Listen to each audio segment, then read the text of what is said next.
大家好，我是小颖。今天我们用杏鲍菇来做好吃的。首先准备2个杏鲍菇，然后用削皮器把它削成薄片。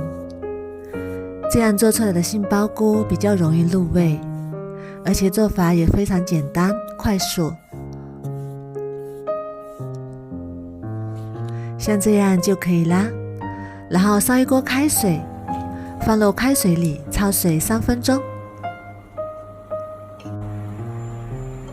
3分钟之后，再把它捞出来，过一下凉开水。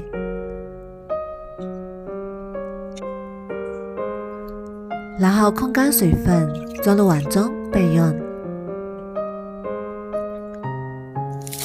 再准备一把香菜，切碎。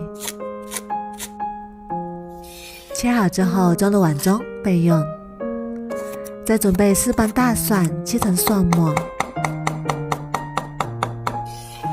切好之后装入碗中，再来切一点葱花，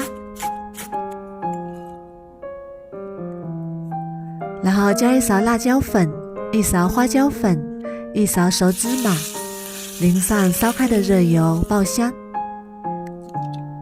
再加1勺生抽、1勺香醋、1勺蚝油、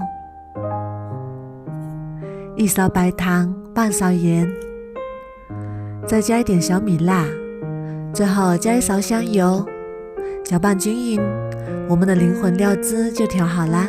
然后把料汁倒入杏鲍菇里，哇，好香啊！这个料汁就已经很香了。